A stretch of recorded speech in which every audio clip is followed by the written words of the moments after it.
Hi, well for this Grow Joe, we're looking at this lovely stuff. And this lovely stuff is the celery of the gods. It is rhubarb. Leaves are poisonous, so are the roots. But look at those lovely stems. They're not even properly poisonous. So what my son's doing, say hello son. Oh, hello. Not saying hello. There you go. He's slicing up the rhubarb. For this, we're going to make 6 1 kilo jars, or 6 loads of it, 6 jars of it. So now we've got to slice it up small, keep the fibre size small, because rhubarb is quite fibrous. And then he's going to weigh them out. Now the weights I'll put in separately, but it's 700 grams we're making of this, because we want 6 jars. We use rhubarb curd like no one's business. So I'm going to carry on in a minute. Okay, here I am, and the eventually finished extension. Yes, it is eventually finished after all these years. Now here is what I'm doing. This is what we call a double boiler. Having no possession of a double boiler, what I'm doing is put one pan inside the other.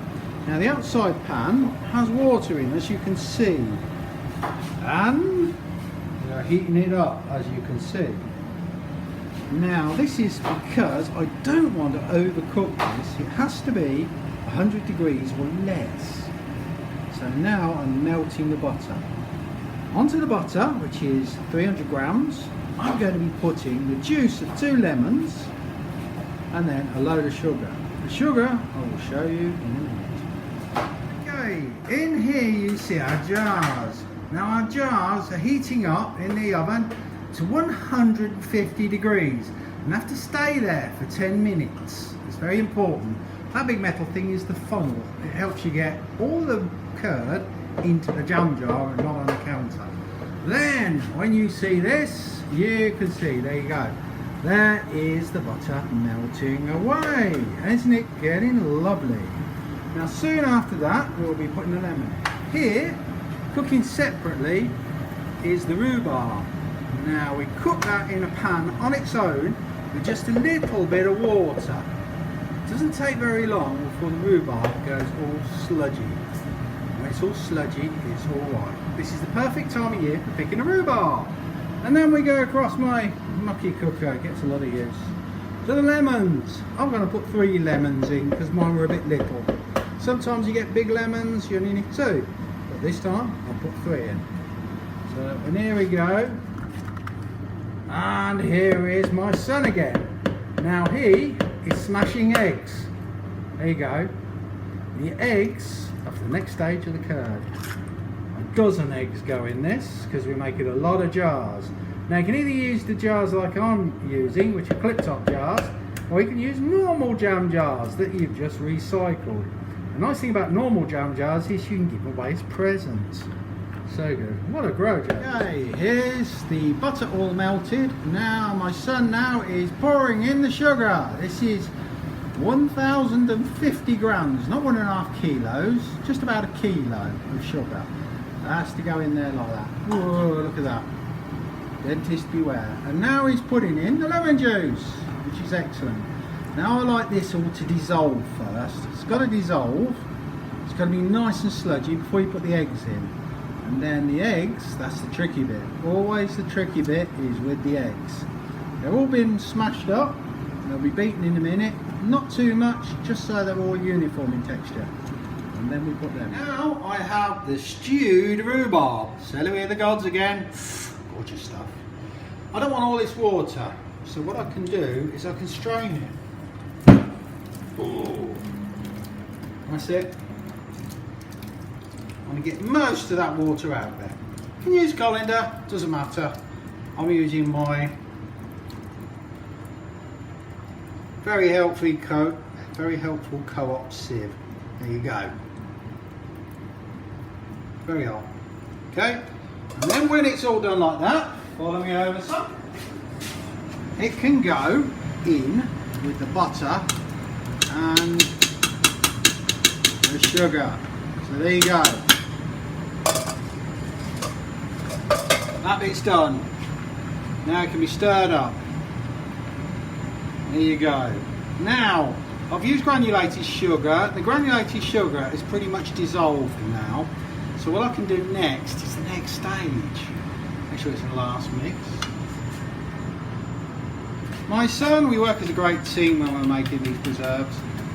He's also very good at the allotment. Now I can pour in the eggs. This is the awkward bit. Most people making curd find this difficult. Simply because you have to stir it for so long. And it looks like custard. Amazing, isn't it? Now we've got to warm that up very slowly for quite some time. So another 20 minutes, 30 minutes at least. It'll never boil this, it'll never keep very long, and it will always require refrigeration. You can always cut the quantities down, you don't have to make as much as we do, but we're a family of 5 and we all love rhubarb curd. Jolly good.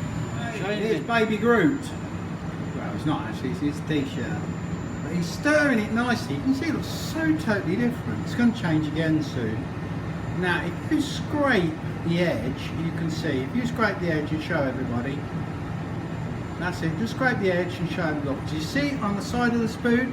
At the minute there's a little bit of rhubarb stuck to the edge, but there's nothing on the side of the spoon. It's the edge of the spoon you're looking for. You know it's getting close when you scrape the edge of the spoon, and then there's a thicker layer of curd on that side. And then you know you've not got long to go.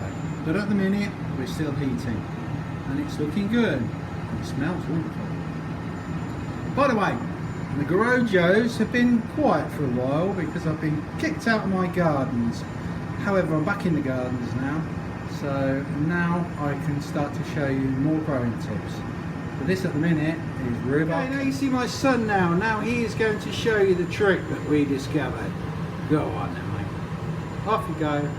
Whoa, look at that. Can you see, just around the side of the spoon, there is a clump of lovely curd, which is curding away nicely.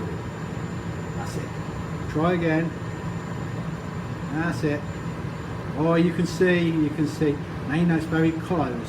It is time, if you'll stand aside for one moment, to get these things out now. They've been in long enough. They're nice and they're 150 degrees. Which is a shame because this is less than 100. Now if I put this straight in those jars, all of a sudden it would start to boil and spoil. So I've got to get the jars out and let them cool slightly until they're around 90 degrees. You can just guess it. It's alright, about 5 minutes will do you. And then they'll be about that temperature.